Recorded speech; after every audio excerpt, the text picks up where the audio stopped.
जय मसीह सभी को। जय मसीह की। कैसे हैं आप सब? परमेश्वर का बहुत धन्यवाद देता हूँ। और पिछले साल क्रिसमस के समय में आया था मेरी पत्नी नीतू के साथ। और सच में जैसे पास्टर जी ने बताया उस समय बोला था कि जब अगली बार आओगे तो परमेश्वर आपको आशीष देख के फिर आओगे, मतलब आप एक बच्चे के साथ आओगे। तो परमेश्वर ने एक आशीष दिया है और मैं परमेश्वर का धन्यवाद देता हूँ और पूरी कलीसिया का भी धन्यवाद देता हूँ कि दोबारा मिलने का मौका दिया, है ना। सो सारी महिमा परमेश्वर को। सो हम वचन में जाएंगे और कितना समय क्या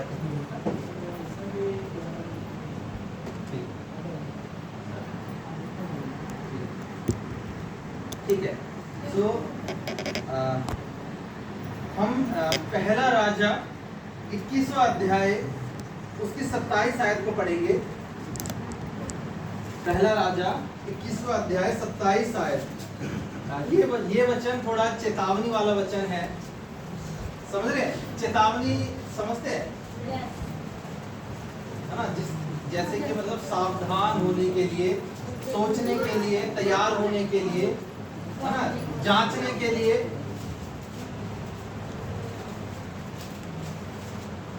ठीक है। कोई भी एक दो जने, जब मैं कोई बोलूं तो आप पढ़ सकते हैं जोर से। जो भी पढ़ने वाले हैं वो हिंदी में पढ़ सकते हैं जोर से। एलिया का ये वचन सुनकर अहाब ने अपने वस्त्र फाड़े। सही है, सही। 21 का 27। पहला राजा 21 का 27 सही है। एलिया के ये वचन सुनकर अहाब ने अपने वस्त्र फाड़े और अपनी देह पर टाट लपेटकर उपवास करने और टाट ही ओढ़े पड़ा रहने लगा और दबे पांव चलने लगा। हाँ, बस इतना काफी है। एलिया के ये वचन सुनकर, एलिया एक परमेश्वर का दास था। एलिया कौन था? एक परमेश्वर का नबी था, है ना। जैसे आपके पास्टर जी हैं, है ना। तो ऐसे ही वो परमेश्वर का काम करने वाला व्यक्ति था। उसके वचन सुनकर अहाब ने क्या किया? अपने वस्त्र फाड़े और अपनी देह पर टाट लपेट कर उपवास करने और टाट ही ओढ़े पड़ा रहने लगा और दबे पांव चलने लगा। तो एलिया के बारे में हमने सुना। और कौन उसकी बात सुनकर? अहाब राजा। अहाब एक राजा था। अहाब कौन था? राजा। आप राजा के बारे में समझते हैं कि राजा के पास बड़ा अधिकार होता है, उसके पास पूरा साम्राज्य होता है ना। काफी लोग उसके नीचे होते हैं, सेना उसके नीचे होती है और मंत्रियां उसके नीचे होते हैं, है ना। तो एलिया का वचन सुनकर अहाब राजा क्या करने लगा? जो हमने आगे पढ़ा उसका मतलब ये है कि वो बहुत ज्यादा नम्र बनने लगा, छोटा बनने लगा, अपने आप को, अपनी गलती मानने लगा, अपनी कमी को मानने लगा। ये यहाँ पर ऐसे हम पढ़ते हैं, है ना। लेकिन क्या वचन था, क्या बात थी, कौन सी ऐसी बात थी कि अहाब राजा ने ऐसा किया जो एलिया ने उसको सुनाई? क्योंकि किसकी बात सुनकर उसने ऐसा किया? एलिया की बात सुनकर। कि एलिया ने क्या ऐसा बोला कि उसने एकदम से ऐसे किया। और उसमें भी एक और चीज है, उसमें भी एक और बात है। क्या ये जो इसने बोला है ये सच्चाई से बोला है? समझ रहे मेरी बात? सच्चाई से बोला है या कुछ एक्टिंग किया है या कुछ नाटक किया है? आज बहुत लोग नाटक भी करते हैं। आज बहुत लोग क्या करते हैं? नाटक भी करते हैं। मैं एक घटना पढ़ रहा था। एक व्यक्ति को 30 से भी ज्यादा बार जुर्माना किया गया पुलिस ने। कितनी बार? 30 से भी ज्यादा बार। क्यों? उसने क्या किया? ट्रैफिक नियमों को तोड़ा। सबको हिंदी समझ में आ रहा है ना? शब्द समझ में आ रहे हैं? और जब पुलिस वाले उसको पकड़ते हैं, बार बार उसको चालान करते हैं 30 से भी ज्यादा, तब भी उसको समझ नहीं आया। तब उसने क्या किया? तब भी उसने बेल्ट लगाना, उसका कारण क्या था? वो बेल्ट नहीं लगाता था जब गाड़ी चलाता था। जब गाड़ी चलाते हैं तो बेल्ट लगानी जरूरी होती है, नहीं तो क्या है? ये एक जुर्म है, ये एक कानून को तोड़ना है। तो वो क्या करता था? उसने क्या किया? एक नकली बेल्ट बनाई जो कार के अंदर पहले से थी, उसको नहीं लगा रहा, एक बेल्ट बनाई नकली, और उसको क्या करता था? पीछे सीट के पीछे लगाता था और ऐसे लेकर और फिर आगे स्टीयरिंग जो होता है वहां पर सेट कर देता था। तो जब अब वो गाड़ी चलाता है तो पुलिस वाले दूर से देखते हैं तो वो क्या सोचते हैं, इसने बेल्ट लगा रखी है। क्या कर रखी है? लगा रखी है। तो वो क्या कह रहा था, मैं पुलिस वालों का नाटक, मैं उनका उल्लू बनाऊंगा, मैं उनको पागल बनाऊंगा। और कुछ समय तक वो ऐसे करता रहा, कुछ समय तक वो ऐसे करता रहा।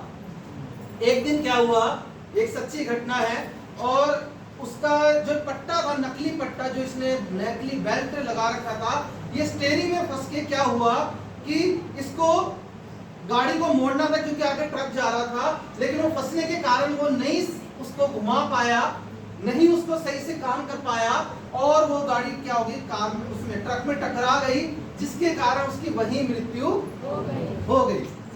और बाद में जब पुलिस वाले देखने लगे, ट्रैफिक पुलिस वाले देखने लगे, अरे ये तो क्या कर रहा था, नकली बेल्ट लगा रहा था, इसकी वजह से क्या होगी, इसकी मृत्यु हो गई, इसकी मृत्यु हो गई।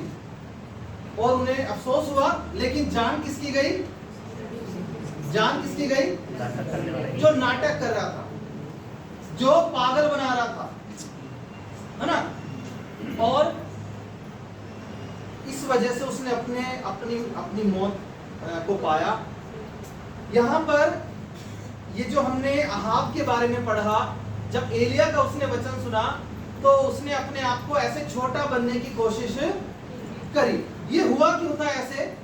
जब हम पीछे पढ़ेंगे, जब इससे पीछे जाएंगे, मैं पूरा खोल के नहीं पढ़वाऊंगा समय की वजह से, है ना। आप विश्वास करना कि जो मैं बताऊंगा, नहीं तो ये आप घर पे जाके पढ़ सकते हैं पिछले अध्याय को, है ना। कुछ बातें मैं निकलवा के पढ़वाऊंगा और कुछ चीजों को मैं कहानी के रूप में बताऊंगा, है ना। तो पीछे क्या हुआ था ना, ये जो अहाब है, इसको एक गरीब व्यक्ति का खेत चाहिए था। क्या चाहिए था? एक जमीन चाहिए थी। एक गरीब व्यक्ति की क्या चाहिए थी? जमीन चाहिए थी। जबकि उसके पास सब कुछ था, उसके पास क्या था? सब कुछ था, लेकिन तब भी उसे क्या चाहिए थी? एक व्यक्ति की जमीन चाहिए थी। उसका नाम नाबोत था, लेकिन उस व्यक्ति ने क्या किया? मना कर दिया। उस व्यक्ति ने मना कर दिया कि मैं ये जमीन नहीं दे सकता, क्योंकि ये मेरे पुरखाओं की जमीन है। किसकी जमीन है?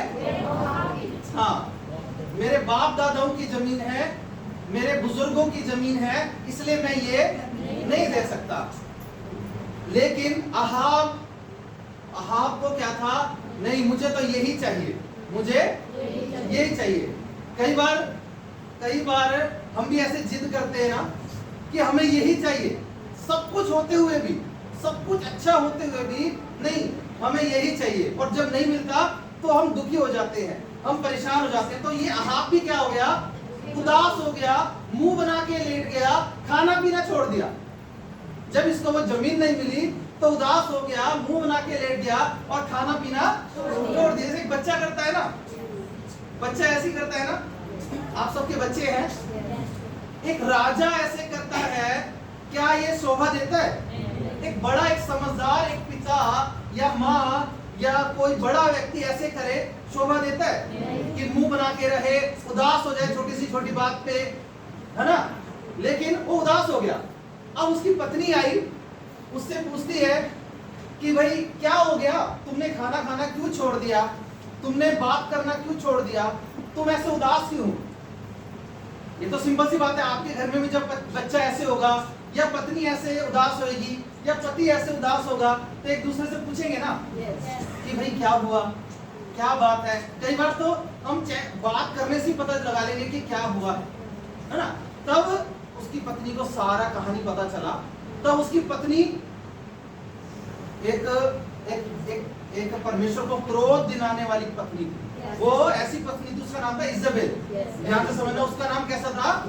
इजबेल। उसने क्या बोला? बस इतनी सी बात है, इतनी सी बात है ये, क्या तू राजा नहीं है इजराइल का? इसको तो मैं दे दूंगी तेरे को, इस जमीन को तो मैं दे दूंगी। तब उसने क्या किया?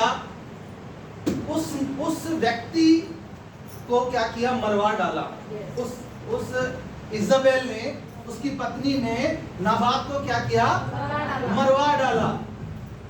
और जब मरवा डाला परमेश्वर ने एलिया को उसके पास भेजा और एलिया ने बोला, परमेश्वर ने उससे कहा ये बोलना, एलिया ने जाकर बोला, अहाब जिस जगह पर कुत्तों ने नबात का लहू चाटा है, जिस जगह पर कुत्तों ने नबात का लहू चाटा है, उसी जगह पर कुत्ते तेरा भी लहू चाटेंगे।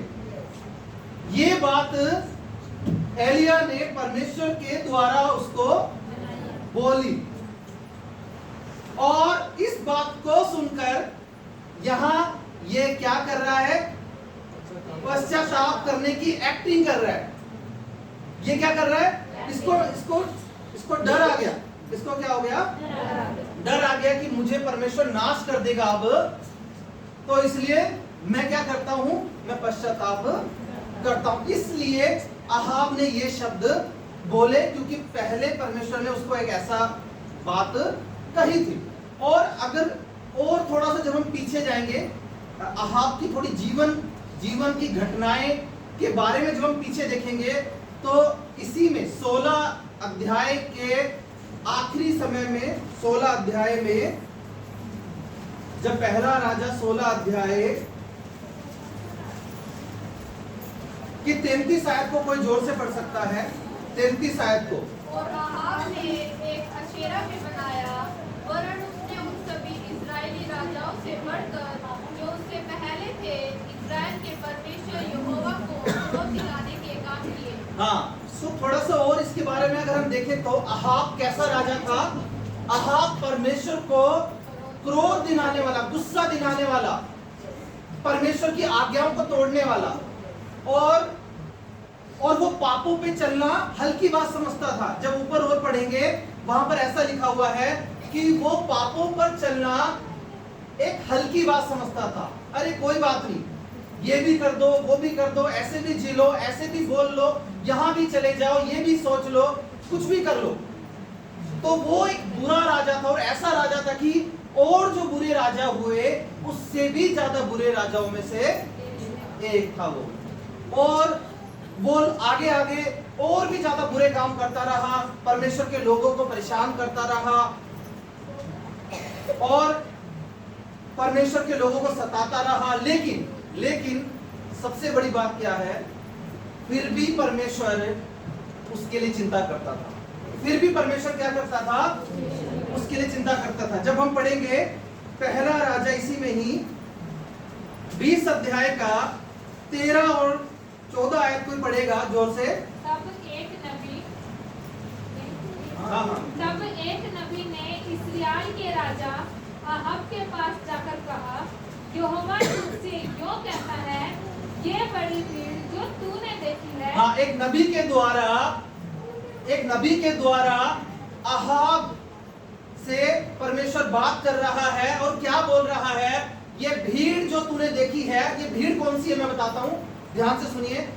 कुछ समय पहले कुछ शत्रु बहुत बड़ी सेना लेकर उसके ऊपर शत्रु युद्ध करने के लिए आ रहे थे, उसके ऊपर कब्जा करने के लिए आ रहे थे और वो डर का समय था। वो क्या था, एक डर का समय था अहाब के लिए और इजराइल के लोगों के लिए, यानी परमेश्वर के लोगों के लिए एक डरने का समय था। उस समय एक नबी ने आकर अहाब से क्या बोला, फिर आगे पढ़ेंगे। ये बड़ी भीड़ जो तूने और ये सब भीड़, ये जो भी तेरे लिए युद्ध करने आए हैं, ये जितनी भी बड़ी सेना है जो एक देश की तरह है, ये सब भीड़ को मैं आज क्या करूंगा, तेरे हाथ में कर दूंगा। और उसके आगे तू जान लेगा कि मैं यहोवा हूँ। आगे, और मैं, तू क्या जान लेगा, यहोवा हूँ। मतलब परमेश्वर का सबसे बड़ा मकसद और सबसे बड़ा योजना अहाब के लिए और हमारे और आपके लिए भी यही है। परमेश्वर ये चाहता है कि आप और मैं और अहाब जान ले कि परमेश्वर कौन है, परमेश्वर और सच में कौन है। सिर्फ हाँ मैं यीशु मसीह को जानता हूँ, हाँ मैं जय मसीह बोलता हूँ, मैं चर्च जाता हूँ, मैं प्रार्थना करता हूँ, मैं बाइबल पढ़ता हूँ, मैं दशवांश देता हूँ, मैं दान देता हूँ, लेकिन सच में परमेश्वर को जानना वो कौन है। आज सबसे बड़ा समस्या अहाब का और हमारा भी सबसे बड़ा समस्या क्या है कि हम सही से नहीं जानते, हम सही से नहीं समझते, सही से नहीं समझते। इसलिए परमेश्वर उसको बोलता है कि इस भीड़ को आज मैं तेरे हाथ में कर दूंगा, जिससे तू जान लेगा कि मैं यहोवा हूं, मैं यहोवा हूं। और उसके बाद क्या बोलते हैं? अहाब ने पूछा किसके द्वारा? उसने कहा यहोवा यूं कहता है, परदेशों के हाकिमों के सेवकों के द्वारा। ठीक है, आगे। फिर उसने पूछा युद्ध को कौन आरंभ करे? उसने उत्तर दिया तू ही। हाँ, उसने पूछा युद्ध को कौन आरंभ करेगा? युद्ध को उसने क्या बोला? तू ही। उसने क्या बोला? तू ही। देखो अहाब कैसा राजा था? परमेश्वर को क्रोध दिलाने वाला। तब भी परमेश्वर उसकी चिंता करता है और उससे क्या बोलता है? इतना बड़ा काम उससे करवाना चाहता है, इतना बड़ा विजय उसको दिलवाना चाहता है। यानी परमेश्वर चाहता है कि वो जाने परमेश्वर कौन है, पर वो चाहता है कि अहाब जाने कि सच्चा परमेश्वर क्या कर सकता है। और एक ऐसे व्यक्ति को चुनता है परमेश्वर जो उसे क्रोध दिलाता है, जो उसे क्या करता है? क्रोध दिलाता है। परमेश्वर आपको उत्साहित करना चाहता है इस वचन से कि जब उसको परमेश्वर ऐसे मौका दे सकता है, ऐसे इस्तेमाल करने के लिए सोच सकता है, तो आप और हम तो उससे बहुत अच्छे हैं। आप और हम क्या है? उससे बहुत अच्छे हैं। क्योंकि क्या कारण है? क्योंकि हमने यीशु मसीह को अपना परमेश्वर पुकारा है। हमने यीशु मसीह को क्या किया है? अपना परमेश्वर पुकारा है। हमने बोला है कि हाँ, मेरा परमेश्वर मुझे अब चलाने वाला, मैं जिसको दंडवत करूंगा, मैं जिसके पीछे चलूंगा, वो कौन है? प्रभु यीशु मसीह। तो अहाब जो परमेश्वर को नहीं जानता था, तब भी परमेश्वर उसको क्या कर रहा है? उसको प्यार दिखा रहा है, उसको मौका दे रहा है, उसके द्वारा अद्भुत काम करना चाहता है, लेकिन वो नहीं मान रहा। लेकिन परमेश्वर को हम बोल सकते हैं, हम सोच सकते हैं कि हम तो परमेश्वर के बेटे बेटियां हैं, परमेश्वर हमें क्यों नहीं संभालेगा, हमें क्यों नहीं चलाएगा, हमें क्यों नहीं मौका देगा। शायद हमारे जीवन में कमियां होगा, शायद कुछ ऐसी आदतें होगा, शायद कुछ बातें होंगी, शायद ऐसी चीज होगी जो मैं अंदर से जानता हूं और सच्चाई में मैं समझता भी हूं कि ये ढोंगीपन है, ये नाटकपन है। लेकिन जब परमेश्वर उसको बोल सकता है, परमेश्वर हमें भी संभाल सकता है, हमें भी संभाल सकता है। हमसे भी कह सकता है कि तू शुरुआत करेगा, अपने जीवन की तू शुरुआत करेगा। आने वाले समय में जिन चीजों के लिए तू चाहता है, जिन चीजों में विजय होना चाहता है, जिन चीजों को हासिल करना चाहता है, जिस बुराई पर विजय पाना चाहता है, उसके लिए तू लड़ेगा, तू शुरुआत करेगा। और परमेश्वर ने उसको मौका दिया। उसके बाद लेकिन उसकी कमी क्या थी? वो परमेश्वर के अनुग्रह को, और परमेश्वर उससे प्यार करता है, परमेश्वर उसे मौका दे रहा है, वो भूल जाता था। वो क्या कर जाता था? भूल जाता था। अब आगे क्या हुआ?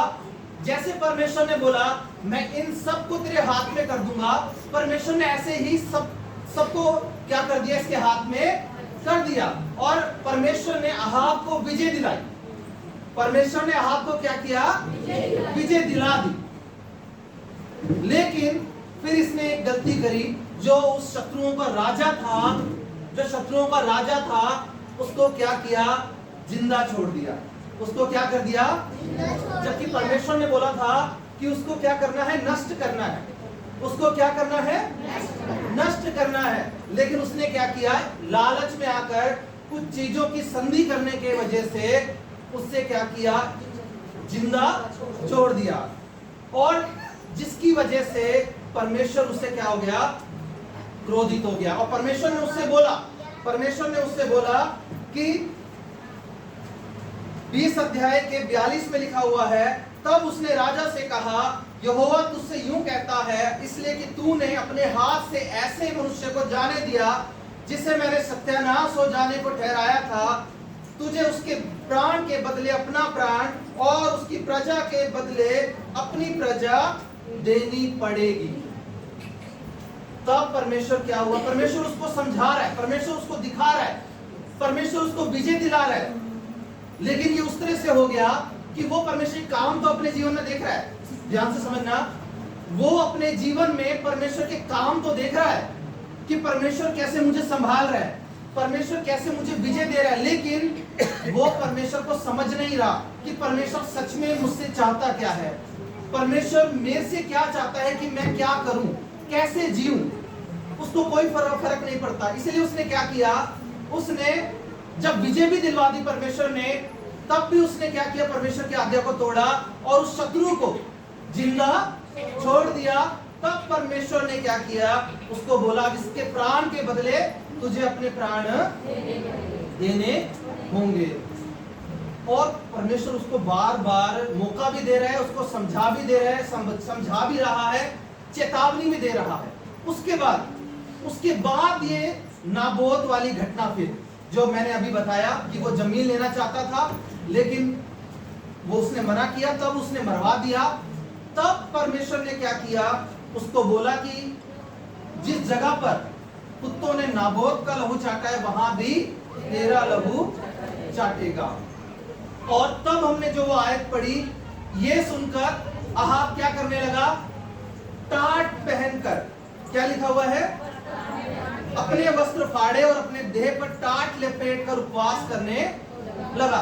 मतलब परमेश्वर, शुरू में वो बुरा राजा था, परमेश्वर ने उसको मौका दिया, फिर उसने गलती करी, परमेश्वर ने ये नाबाद के समय में फिर उसने क्या किया, गलत किया, फिर परमेश्वर उससे गुस्सा हुए, लेकिन उसने क्या किया, यहाँ पर 27 आयत में क्या लिखा है, उसने वस्त्र फाड़े और अपने देह पर टाट लपेट कर उपवास करने लगा। लेकिन ये सच्चा उपवास नहीं था, ये सच्चा पश्चाताप नहीं था।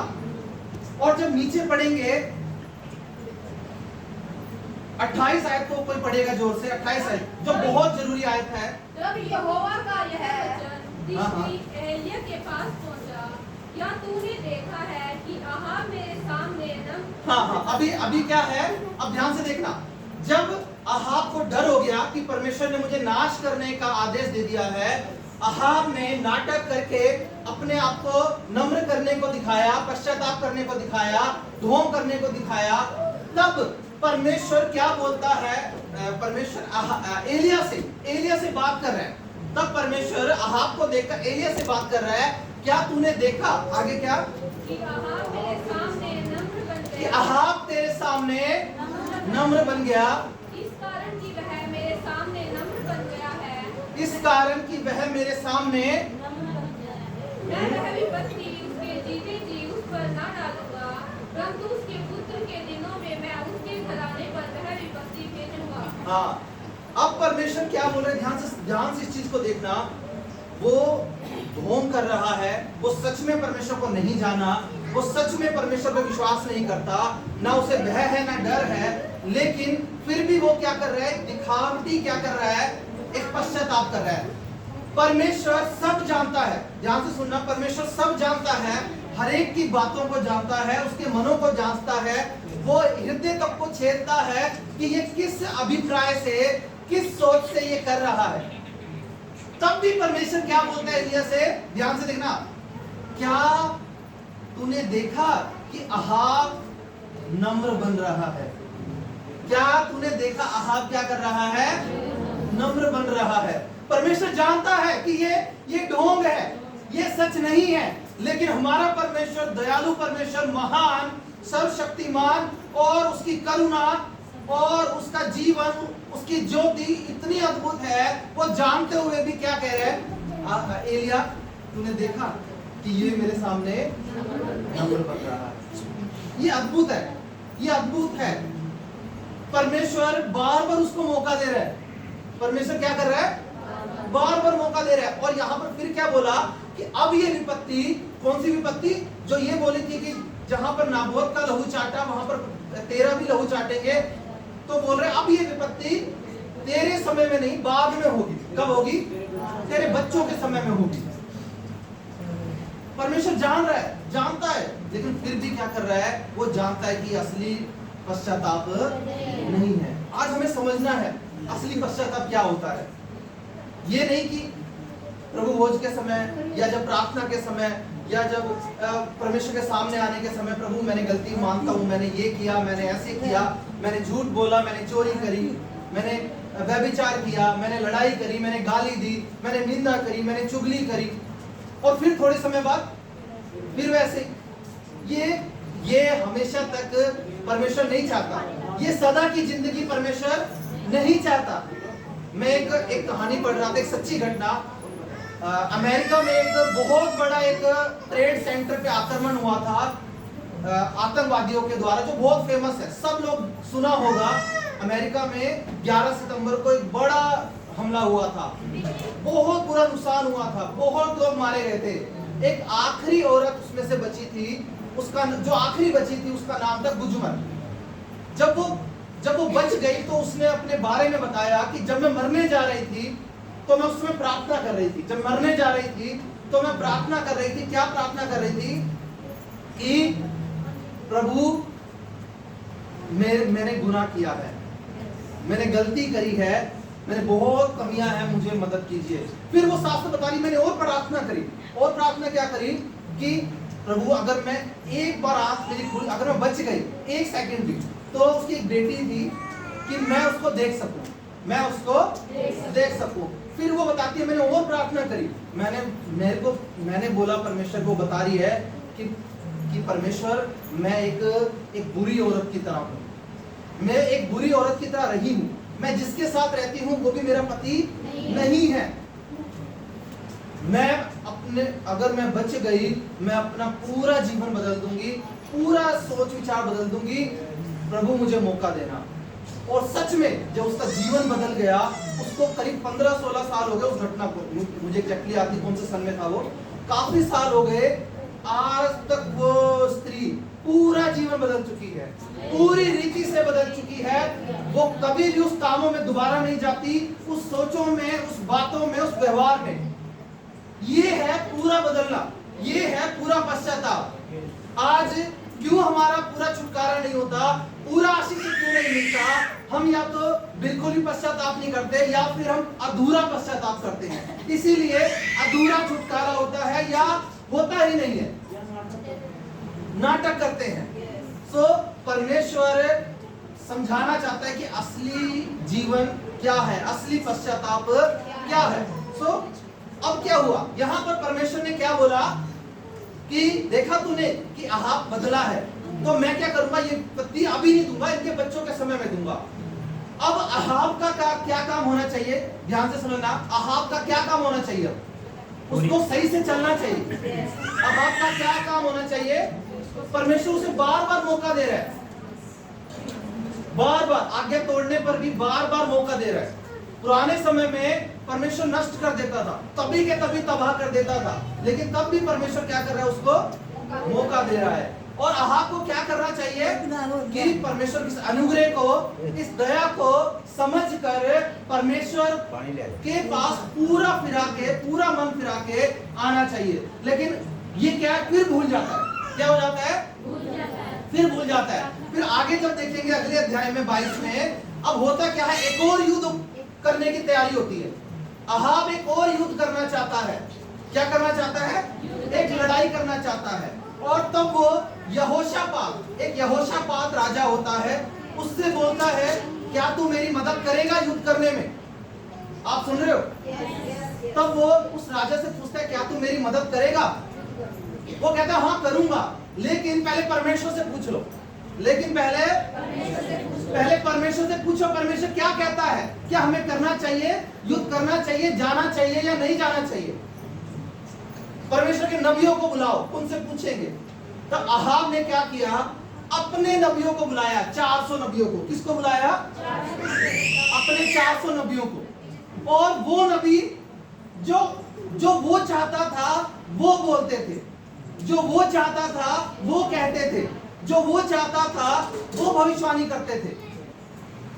और ऐसे ही हुआ, जब 400 को बुलाया, उनसे पूछा गया तो क्या बोलते हैं? हाँ राजा जाए और उस सब को तू अपने वश में कर लेगा, वो सब तेरे हाथ में हो जाएंगे। ये 400 उसके नबी बोल रहे हैं। तब यहोशापात ने बोला नहीं, इसके अलावा भी कोई नबी है क्या? ध्यान से सुनना, यहोशापात ने बोला इसके अलावा भी कोई नबी है क्या, उससे भी पूछना चाहते हैं। तब एक मिकाया नबी था। कौन नबी था? जिसे जेल में बंद कर रखा था। जिसे कहां बंद कर रखा था? जेल में।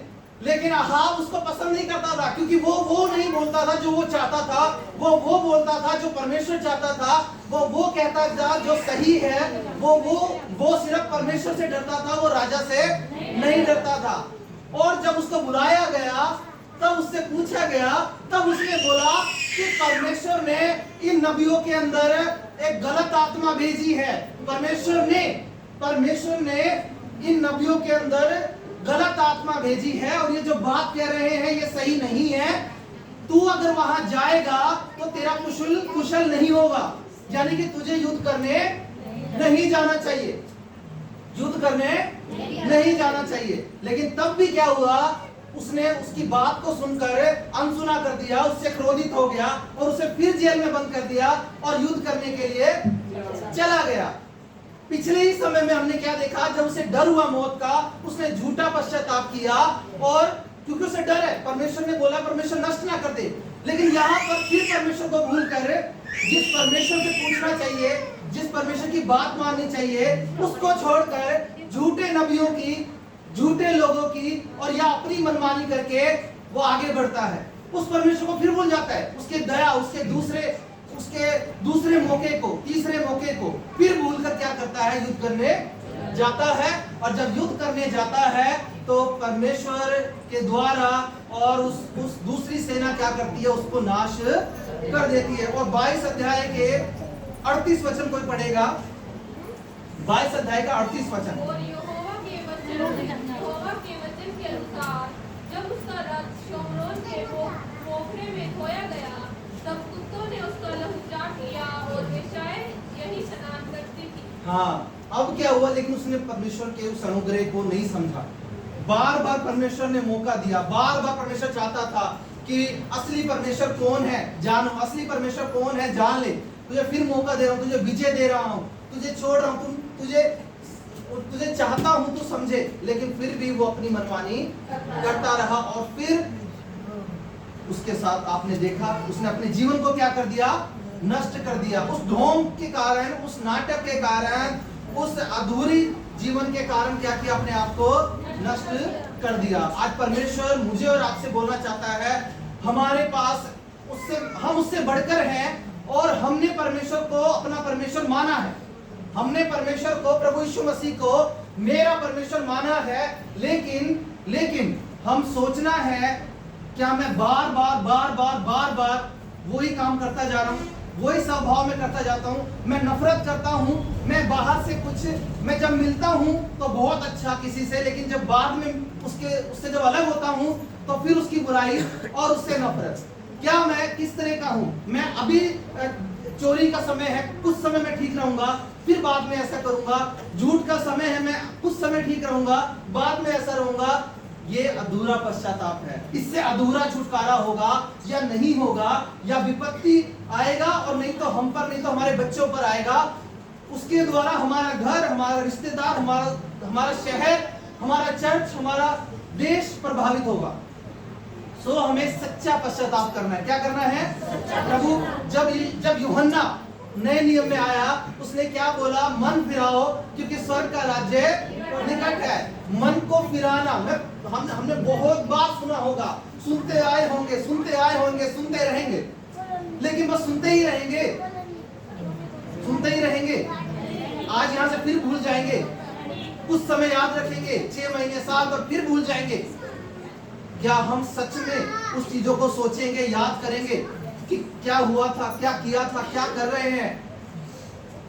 और यीशु मसीह भी जब अपना कार्यभार शुरू किया, तब भी वो बोलते हैं समय आ चुका है कि मन फिराएं, परमेश्वर के राज्य में बढ़े। मैं एक आखिरी घटना सुना के, एक सच्ची घटना सुना के खत्म करेंगे। एक मासाकासा इंडियन करके एक गांव है, एक जाति है, उस नाम की जाति, पूरा एक गांव है, एक जाति है, उनका एक कल्चर है। क्या है? कल्चर, कल्चर मतलब संस्कृति कह लो, है ना, हिंदी में कल्चर को, है ना। उनका एक तौर तरीका है जो बहुत सामर्थी है। क्या तौर तरीका है?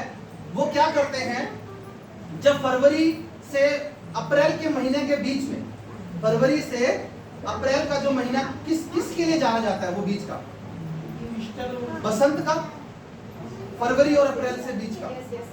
हाँ, जब बसंत का जो समय होता है, उनका एक नियम होता है, वो पता क्या करते हैं, वो काफी नया सामान खरीदते हैं, नया फर्नीचर खरीदते हैं, नए कपड़े खरीदते हैं, नया मेज खरीदते हैं, कुर्सी खरीदते हैं, बच्चों के खिलौने खरीदते हैं, काफी कुछ नया खरीदते हैं। और गांव के बाहर एक बड़ा एक घर होता है, उसके अंदर एक बहुत बड़ा घर होता है जिसमें उसको जमा कर देते हैं। क्या कर देते हैं? रख देते हैं। सब कुछ नया खरीदते हैं और उस जगह पर क्या करते हैं? रख देते हैं। ठीक है। उसके बाद, रखने के बाद जो गांव का मुखिया होता है, वो गांव के बीच में आता है और बीच में आकर क्या करते हैं, एक आग जलाता है। क्या करता है? एक आग जलाता है। जब आग जलती है तब सारे गांव के लोग क्या करते हैं, अपने जितने भी घर में सामान है, पुराने जो भी सामान है, कुर्सी है, मेज है, फर्नीचर है, बच्चों के खिलौने हैं, कपड़े हैं, कुछ भी है, उस सब को लाकर उस आग में जलाते हैं। क्या करते हैं? उस आग में जलाते हैं और 2 दिन लग जाए, 3 दिन लग जाए, उसको देखते रहते हैं जब तक एक एक चीज जल नहीं जाए, जल ना जाए, तब तक वहीं रहते हैं। जब सारा कुछ जल जाता है, फिर वो अपने वस्त्र भी फाड़ कर उसमें जलाते हैं। और जलाने के बाद फिर क्या होता है, जब सब कुछ जल जाता है, फिर वो मुखिया एक और नई आग जलाता है। क्या करता है? एक और नई आग जलाता है। तब क्या करते हैं सारे गांव वाले, उस आग में से एक लकड़ी लेकर अपने घरों पे लगाते हैं और जो सारा सामान वहां रखा होता है बाहर, उसको लेके आते हैं, अपने घरों में रखते हैं, नया कपड़ा पहनते हैं और एक घोषणा करते हैं, पूरा गांव मिलके क्या करते हैं, घोषणा करते हैं नए जीवन की शुरुआत। क्या करते हैं? एक नए जीवन की शुरुआत। आपको और मुझे ये करने की जरूरत नहीं है। मैं ये नहीं कह रहा कि आप लोग ऐसा करना है, सामानों को लाके जलाना है, खिलौनों को या कोई भी चीज, बट समझाने का मतलब ये है, हमें एक नई शुरुआत की जरूरत है। आज हमें ये देखना है मेरे अंदर कौन सी ऐसी चीज है जिसे मुझे जलानी है, ऐसी चीज जिसे कभी मैंने सोचा भी नहीं और मुझे लगता है मैं नहीं जला पाऊंगा, लेकिन उसको क्या करनी है, खत्म करनी है। एक एक चीज जो मुझे पूरा पश्चाताप करने से, पूरा बदलने से रोकती है, मुझे उसको क्या करना है, जलाना। तो परमेश्वर हमें आने वाले समय में एक सच्चा पश्चाताप करने के लिए परमेश्वर मदद करे। अहाब के जैसा नहीं,